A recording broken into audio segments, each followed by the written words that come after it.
Shalom Aleichem à toutes et à tous. Toujours après en avoir parlé lundi, mardi, aujourd'hui on va essayer de finir ce petit résumé de ces Pirkei Avot que nous allons clôturer ce Shabbat vers Zevrat Hashem.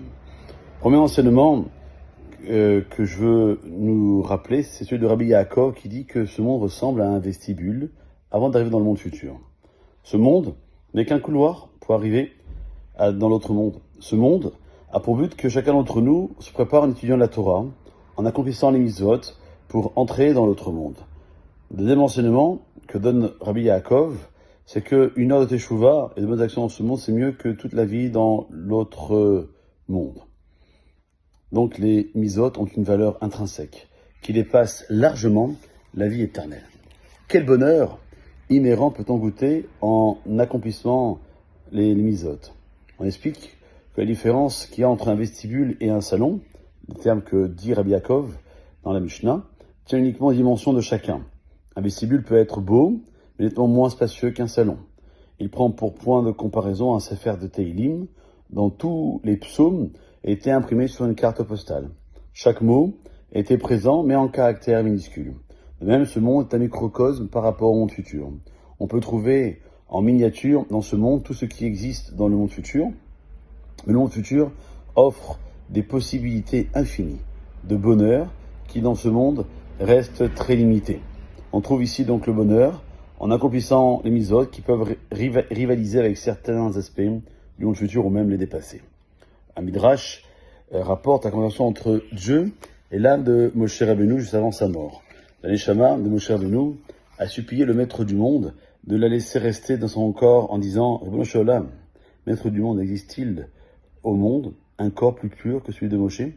J'aime son corps, je ne veux pas le quitter. » Dieu a essayé de persuader la neshama en lui garantissant les plus grandes récompenses. « Quitte-le tout de suite et je vais t'élever, dit Hachem à la neshama de Moshe Rabbeinu au plus haut sommet.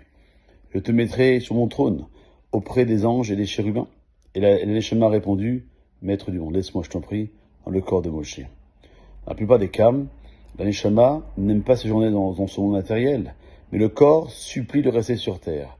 C'est exactement le contraire pour Moshe. Alors qu'il était déjà résigné à quitter ce monde, sa neshama a refusé de se séparer de lui.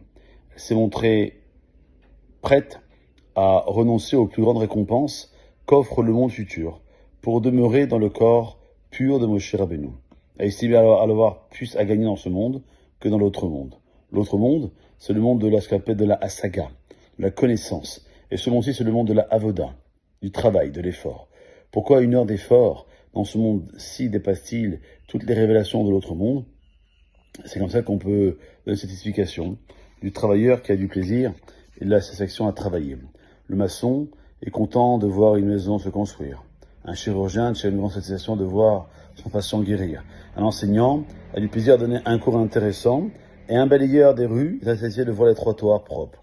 Chacun s'efforce d'obtenir les résultats optimaux. La satisfaction donne au travailleur la motivation de continuer. Servir Dieu est identique. Et lorsque la Torah nous donne la misa de servir Dieu, ou le ovdo bechol lev afrem, elle demande à l'homme de le servir de tout son cœur, avec des intentions pures, et pas au hasard ou avec des doutes quant au sens de ses actes. Bien que l'homme s'acquitte de son obligation, quelles que soient les intentions, l'homme n'a pas servi Dieu de tout son cœur si les intentions ne sont pas pures.